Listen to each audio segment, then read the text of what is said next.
It began like the opening of a political thriller, the kind where the camera pans through marble hallways echoing with footsteps. A heavy sense of history and consequence hanging in the air. But this wasn't fiction. It was a Tuesday morning in Washington, and the quiet tension inside the federal courthouse was so thick you could hear the scratch of every pen, the shuffle of every page. Reporters filled the benches, their fingers hovering over keyboards, eyes fixed on the tall, solemn figure stepping into the courtroom. Barron Trump, son of the former president, had just sued Congresswoman Jasmine Crockett for defamation. A bold move that had sent shockwaves through political circles. Everyone expected a slow, bruising legal battle. No one expected the implosion that came instead. Barron walked in wearing a sharp navy suit, his face locked into the cold composure he had been trained to perfect. He wasn't here to settle. He was here to crush what he saw as an attack on his family's honor.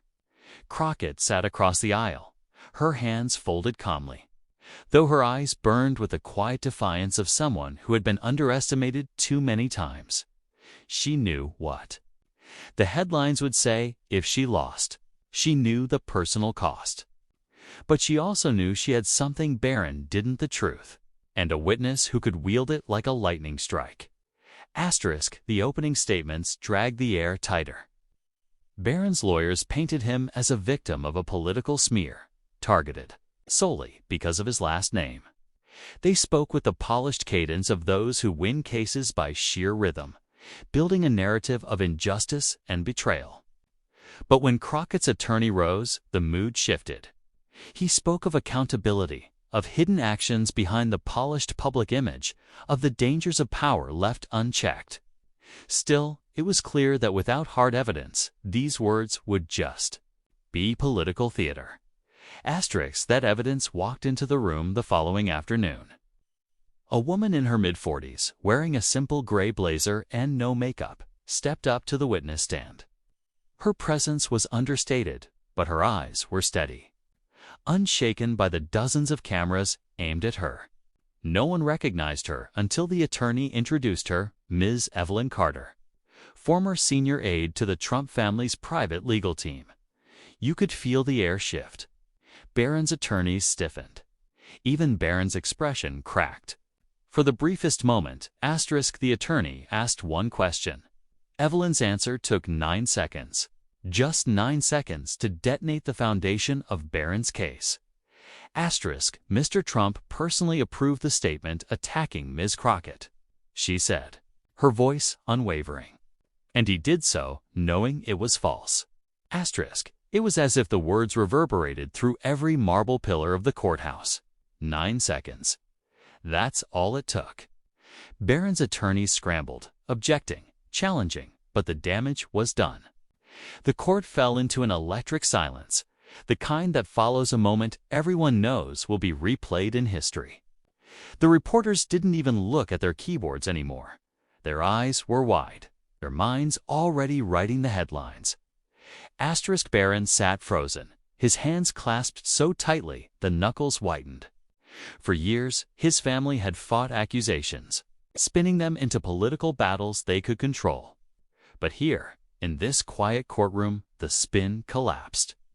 Evelyn's credibility was ironclad. Years of service, documented emails, timestamps, receipts.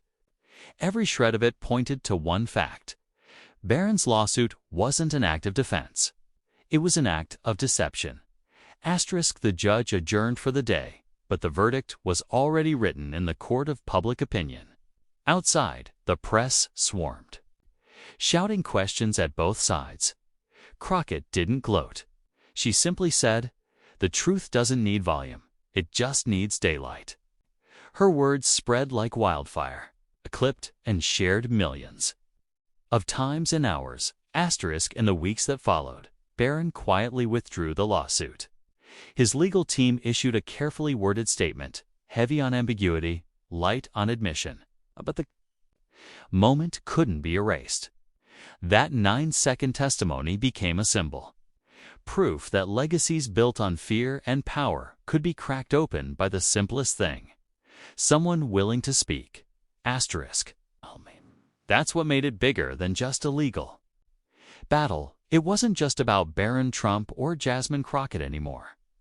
It became about every person who had been silenced, every whistleblower who had been told they were too small to matter.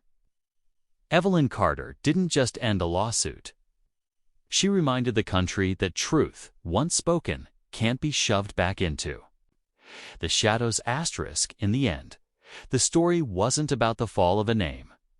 It was about the rise of courage and how sometimes the most powerful moments in history aren't the loud ones, but the quiet ones that cut straight to the bone.